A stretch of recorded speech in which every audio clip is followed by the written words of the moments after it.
Hello everyone. इस video में बात करने वाले हैं जो एम्स का जो रिजल्ट आ चुका है ग्रुप सी की स्किल टेस्ट के बारे में। क्या सिलेबस रहेगा, आपका रिजल्ट क्या आया है, कौन कौन सिलेक्ट हुआ है, नेक्स्ट आपकी क्या प्रोसेस रहेगी। सबसे पहले आप देख सकते हैं रिजल्ट, ठीक है। और ये ग्रुप सी का रिजल्ट आया है, ये परसों या कल रात में समथिंग आया हुआ है, ठीक है। तो ये आप देख सकते हैं।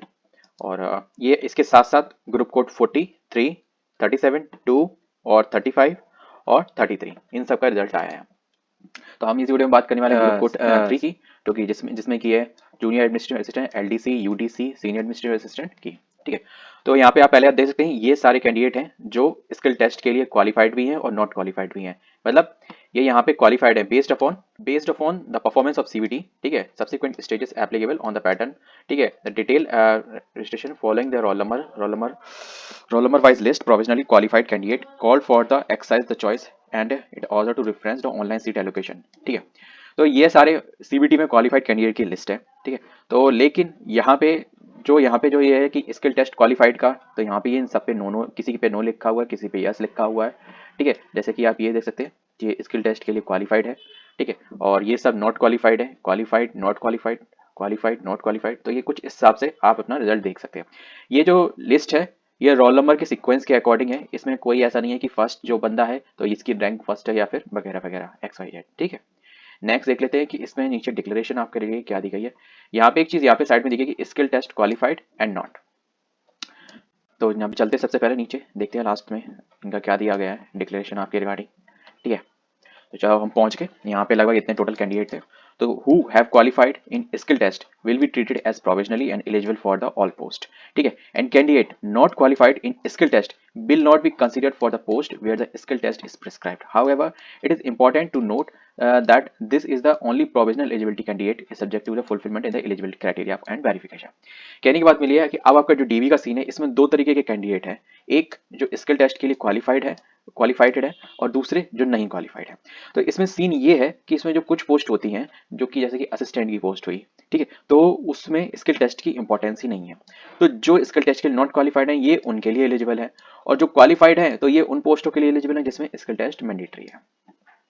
ठीक है। तो यहाँ पे और डिक्लेरेशन आपकी देख लेते हैं कि आपका आगे नेक्स्ट सीन क्या आएगा। द रिजल्ट इज प्रोविजनल, तो इसमें जितने भी सिलेक्टेड कैंडिडेट है ऑलमोस्ट प्रोविजनली है, ये फाइनल लिस्ट नहीं है, क्योंकि फाइनल लिस्ट में आपको जो अलॉटमेंट अभी इसके बाद आपको अलॉट भी होगा कि कौन सा इंस्टीट्यूशन है। जैसे कि अगर देख रहे होंगे जैसे कि और भी जिनमें स्किल टेस्ट का परफॉर्मेंस नहीं है, ठीक है, तो उसमें उनके सामने अलॉटमेंट इंस्टीट्यूट आया कि आपको एम्स ऋषिकेश अलॉट हुआ है कि एम्स भोपाल अलॉट हुआ है, लाइक दैट, ठीक है। तो अभी आपकी एक स्टेज थी वो एक स्टेज हो गई, तो जो क्वालिफाइड है उनके सामने यस लिखा हुआ है और जो नॉट क्वालिफाइड है उनके सामने नो लिखा हुआ है। नेक्स्ट चलते हैं यहाँ पे, the result has been declared on the basis of the candidate online registration and for the post without any screening of the eligibility। तो कहने का मतलब ये है कि अभी उन्होंने आपने जो फॉर्म में डिटेल भरी कि भैया मेरे पास ये है, मेरे पास ये है ना, और इस डेट के अंतर्गत है, ठीक है, तो मैं इस पोस्ट के लिए एलिजिबल हूं। तो ठीक है, मान लिया आपका पेपर करा दिया, स्किल टेस्ट भी करा दिया, अब आपका डीवी होगा। तो इसलिए ये लिस्ट प्रोविजनली ही बोली जाती है, क्योंकि अगर आपकी डीवी में किसी भी आपके डॉक्यूमेंट है इन डेट में नहीं होते हैं, इन डेट का मतलब ये है जो फॉर्म भरने की लास्ट डेट तक, उस डेट तक आपके पास जो एलिजिबिलिटी आप कह रहे हो, क्लेम कर रहे हो कि मैं ये मेरे पास ये एलिजिबिलिटी है, ठीक है, और मेरे इस कैटेगरी से बिलोंग करता हूं, या ईडब्ल्यूएस है या ओबीसी है, कि मेरे पास सेंट्रल का है, ठीक है, और फॉर्म भरने की लास्ट डेट तक पहले का है और 1 अप्रैल 2025 के बाद का इशू वाला है, तो आप इसमें वैलिड है। यहाँ पे एससी एसटी की बात करें और या फिर किसी की भी बात करूं तो उसमें डेट का इतना मैंडेटरी नहीं करता, पर ईडब्ल्यूएस एंड ओबीसी में इन दोनों में डेट, क्रूशियल डेट इंपॉर्टेंट होती है, 1/4/2025, ठीक है, ये ध्यान रखा। और इसके बाद फॉर्म भरने की लास्ट डेट जो भी है उसके बीच में ही आपका इशू होना चाहिए, ठीक है। और वो ऐसा ना फाइनेंशियल चेंज हो जाता है तो इसलिए मैंडेटरी होता है। बाकी रही एससी की और एसटी की अगर हम बात करें तो इनमें और पीडब्ल्यूडी में, तो इसमें ये बैरियर करता है कि आपका सेंट्रल का होना चाहिए, स्टेट का नहीं चलेगा, सेंट्रल का होना चाहिए। बट ये इसमें कोई डेट का इसमें मैंडेटरी नहीं आता है, ऐसा कोई रूल्स इसमें मतलब नोटिफिकेशन में कोई ऐसा रूल नहीं दिया गया, पर ईडब्ल्यूएस एंड ओबीसी के रिगार्डिंग रूल्स है, ठीक है। नेक्स्ट क्योंकि इसमें फाइनेंशियल का सर्टिफिकेट लगता है शायद, आई थिंक से the individual mark for the all the candidate who have appeared in the examination will be available on their dashboard, ठीक है। तो डैशबोर्ड पे आपको अपने जितने मार्क्स है ना वो आपको शो हो जाएंगे। अच्छा, कमेंट बॉक्स में एक बात सब लोग बताना, ठीक है, कि आप लोगों के मार्क्स कम हुए हैं या स्पेशली कुछ लोगों के ही कम हुए हैं। ये कमेंट बॉक्स में मुझे प्लीज बताना, क्योंकि मेरे साथ साथ और भी लोगों के आए हैं कि मतलब जब पहले आया था तब मार्क्स कुछ और थे और अब जब फाइनल रिजल्ट आया तब मार्क्स कुछ और है। ऐसा सीन हुआ है बहुत लोगों के साथ, ऐसा क्यों हुआ है, क्या चीज है, कमेंट आप बता सकते हैं कि अगर आपके साथ भी ऐसा हुआ है। तो all the candidate must exercise there choices the institution order and preference in the each group, ठीक है, 12 से लेके 20 दिसंबर के बीच में। अब 12 से लेके 20 दिसंबर के बीच में आप अपनी जो आप जैसे क्वालिफाई हुए आप उसके अकॉर्डिंग अपनी प्रेफरेंस भर पाएंगे कि भैया मेरे को एम्स भोपाल चाहिए, ठीक है, मेरे को एम्स ऋषिकेश चाहिए। अब इसमें जो आपकी जो सीट अलॉट होंगे आपकी मेरिट के आधार पे, जैसे आपने एम्स भोपाल सेलेक्ट किया, एम्स ऋषिकेश सेलेक्ट किया, तो अगर वहाँ की रैंक कितनी आएगी, ठीक है, डिपेंड अपॉन वैकेंसी और वहाँ पे कितने लोग उसको चॉइस में किस सीक्वेंस में भरते हैं, फिर उसके अकॉर्डिंग के आधार पे आपको वो मिलेगा। ठीक है, तो यहाँ पे आपको चॉइस फिलिंग, ठीक है, और सीट एलोकेशन आपको भरना पड़ेगा कि हाँ मैं ये फर्स्ट फर्स्ट प्रेफरेंस पे ये चाहता हूँ, सेकंड पे ये, थर्ड पे ये। ठीक है, तो याद से ध्यान रखना 12 दिसंबर से लेके 20 दिसंबर बहुत इंपॉर्टेंट डेट है। फटाफट से जिस जो जो नोटिफिकेशन में आपकी वैकेंसी हो, जिस जिस एम्स में हो या ईएसआईसी जो भी इंस्टीट्यूशन जिसमें पार्टिसिपेट किए हैं एमसीआरई के 2025 वाले में, तो आपको उसमें चेक कर लेना है और फिर उसके अकॉर्डिंग सीक्वेंस बनाना है कि मेरे लिए कौन सा प्रेफर रहेगा। ठीक है, दैट्स इट। तो यहाँ पे क्या है, mandatory choice submission. The candidate who fail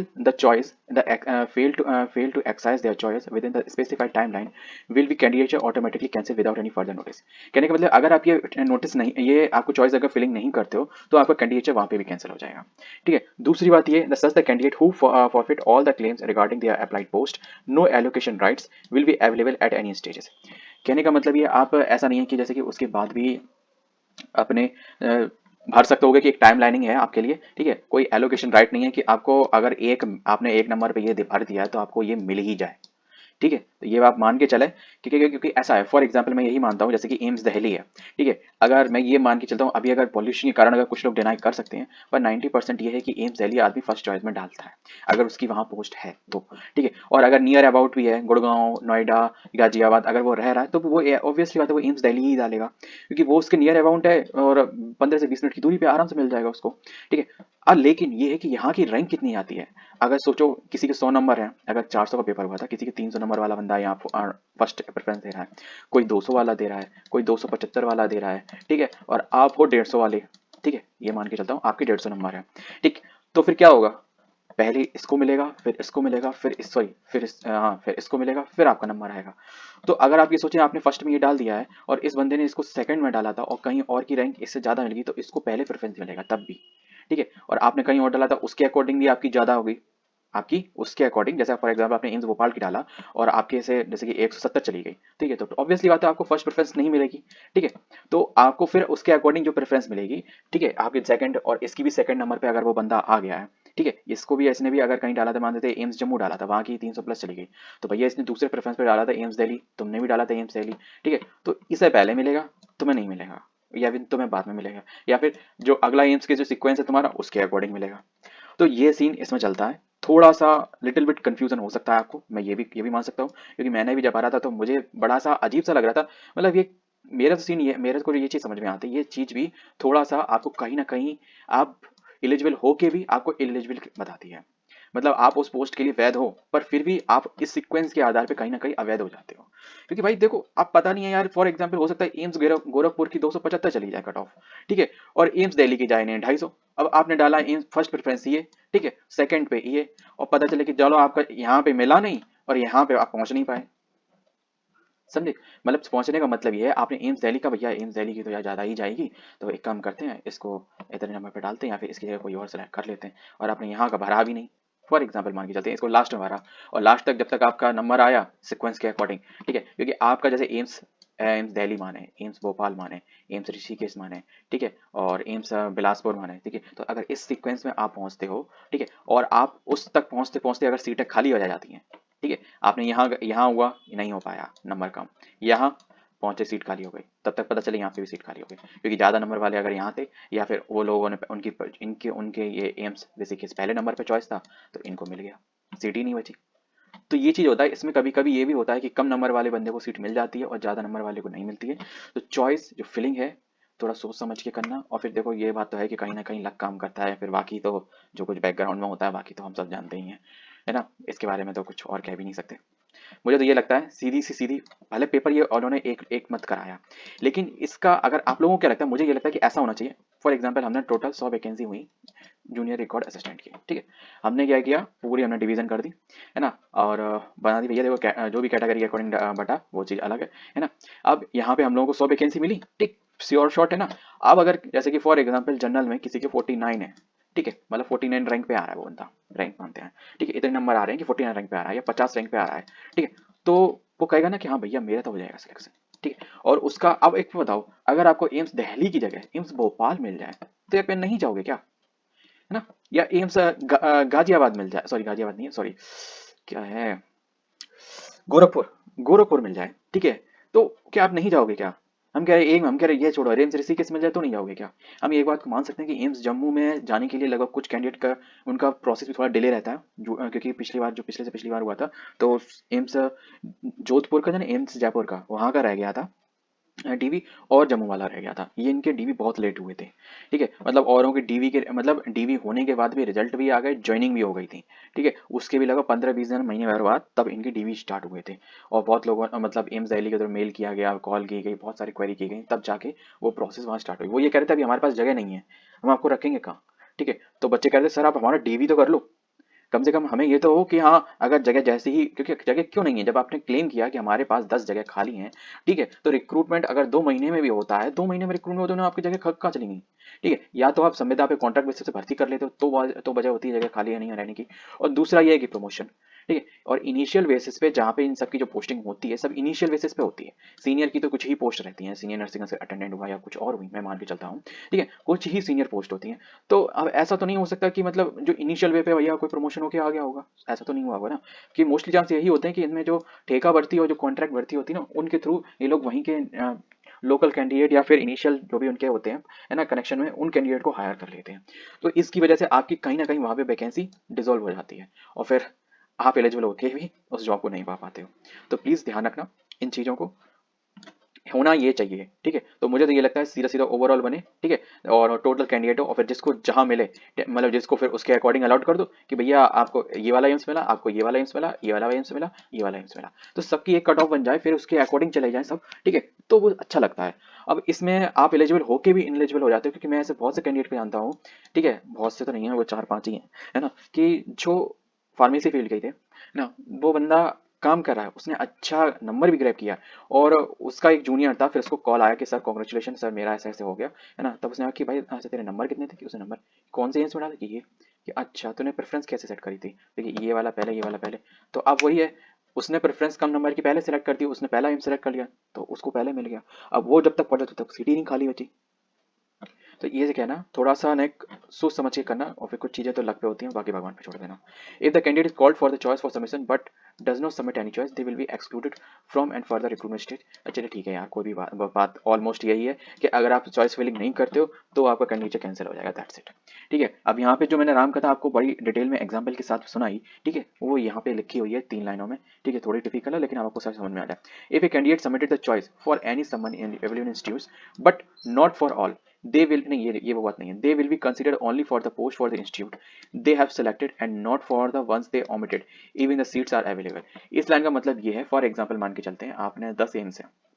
आपने कहा कि यार देखो 5 में ही भर रहा है, होगा तो ठीक है, नहीं तो 12 में जाने दो, ठीक है, आपका ये थॉट प्रोसेस है, या फिर किसी भी कारणवश आपने 5 ही भरे मान के चलते, और अगले उन 5 में आपका यहाँ तक 5 तक नंबर नहीं आया, बाकी सब आगे वाले ग्रैब कर लेंगे, ठीक, अब अगले 5 में या फिर 9 में नंबर पे कोई एम्स है या फिर सीपीएफ है या है ना, ठीक है, कोई भी इंस्टीट्यूशन है उसमें सीटें खाली रहेंगी 1-2, तो ऐसा नहीं है कि आपको बुला लिया जाएगा, नहीं, आपको छोड़ दिया जाएगा, आपने छोड़ा, हमारी कोई गलती नहीं है इसमें। तो ये जो मैंने बात करा था, अगर वो टोटल वैकेंसी के आधार पर बनेगा तो कोई भी बच्चा नहीं छूटेगा, कोई भी बच्चा नहीं छूटेगा,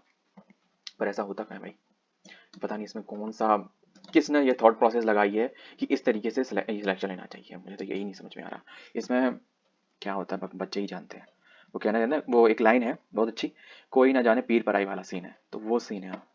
The candidate must carefully review the eligibility as per the prescribed eligibility criteria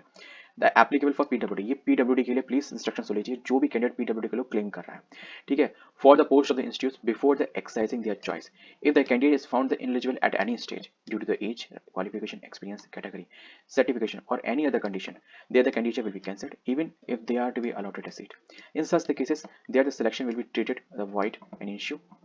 and therefore the candidate should be only selected on the institution if they meet all the eligibility requirement for the respective post and institution।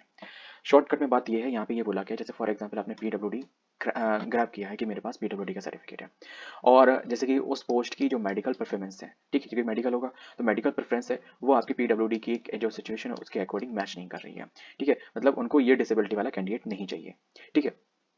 तो फिर आप उसमें आपके पास सारी qualification हो, आपको seat allot हो गई हो, ठीक है, ये सीट अलॉट होने के बाद का सीन है, ठीक है, सीट अलॉट हो गई हो तब भी आपको नहीं मिलेगा, ठीक है। तो अगर और दूसरा, अगर आपका पीडब्ल्यूडी का सर्टिफिकेट अगर किसी भी तरीके से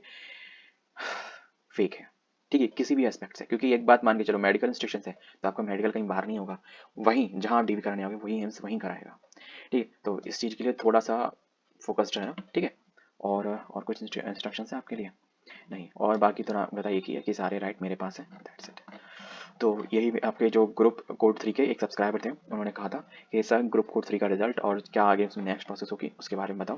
तो मैंने आपको होपफुल आपके सारे डाउट्स क्लियर किए हों, क्योंकि जो भी इंस्ट्रक्शंस है उसके अकॉर्डिंग मैंने आपको फॉलो अप किया। ठीक है, मिलते हैं नेक्स्ट वीडियो में किसी और के साथ, और किसी ग्रुप पोस्ट का अगर आप चाहते हैं तो कमेंट बॉक्स में बताइएगा, जो भी नेक्स्ट प्रोसेस आके अवेलेबल होगी आपके लिए तो मैं आपके साथ डिस्कस करूँगा। जय हिंद।